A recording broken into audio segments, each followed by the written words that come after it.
Magandang araw mga bata! Welcome sa ating YouTube channel. Muli, ito si Teacher JM at ngayong araw na ito, pag-aaralan natin ang Makabansa 3. At ang ating paksang pag-aaralan ay tungkol sa kabuhayan ng sinaunang Pilipino.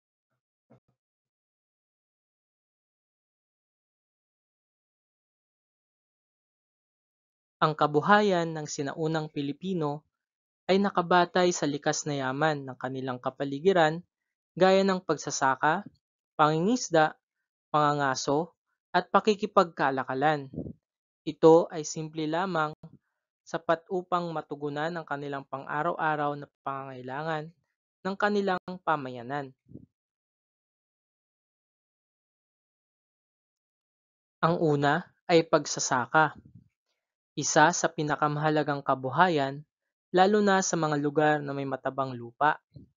Karaniwang itinatanim dito ay palay, mais, kamote, ube, at iba pang root crops. Gumagamit ng kaingin system ang mga sinaunang Pilipino. Ang pagkakaingin sa mga bundok at kagubatan. Ang susunod ay ang pangingisda, karaniwan sa mga pamayanang malapit sa dagat, ilog at lawa. Ang mga nahuhuling isda kagaya ng tilapia, bangus, dalag, tamban, at iba pa.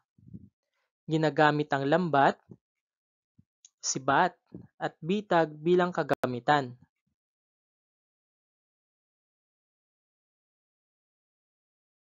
Ang susunod ay ang pangangaso at pag-aalaga ng hayop.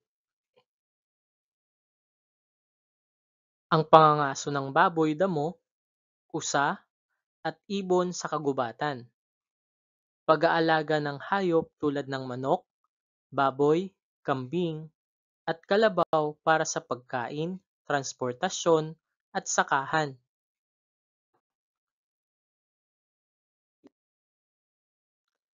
At pag-aalaga ng kalikasan. Ginagamit ang likas na yaman ng may pag-iingat. May mga paniniwala at ritual bago mag-ani o bago manghuli upang magpasalamat sa kalikasan.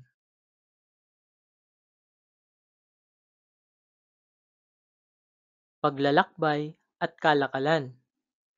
Nakikipagpalitan ng produkto sa iba't ibang barangay o pangkat. Kalakal tulad ng palay, ginto, perlas, paninda, palamuti, at siramika. Gumagamit ng bangka sa pakikipagkalakalan sa mga karatig bansa tulad ng China, India, at Borneo.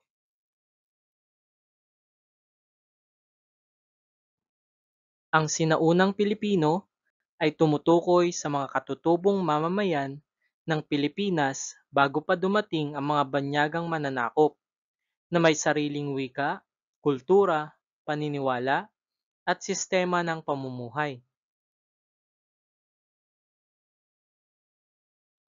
Ano-ano ang mga pangunahing hanap buhay ng mga sinaunang Pilipino?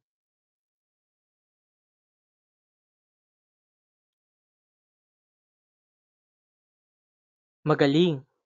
Ito ay ang pagsasaka, pangingisda, pangangaso, at pag-aalaga ng hayop, pag-aalaga ng kalikasan, at paglalakbay at kalakalan.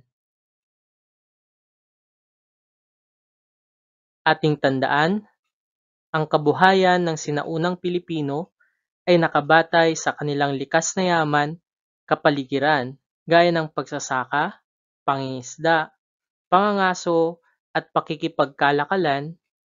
Ito ay simple ngunit sapat upang matugunan ang pang-araw-araw na pangangailangan ng kanilang pamayanan.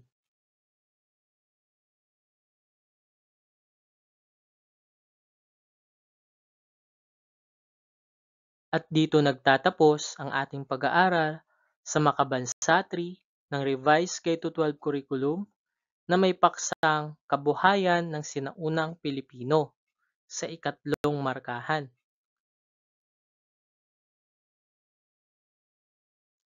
Maraming salamat sa inyong pakikinig. Muli, ito si Teacher JM at huwag kalimutang mag-subscribe sa ating YouTube channel. Please like, comment and share, and click the notification bell for more videos.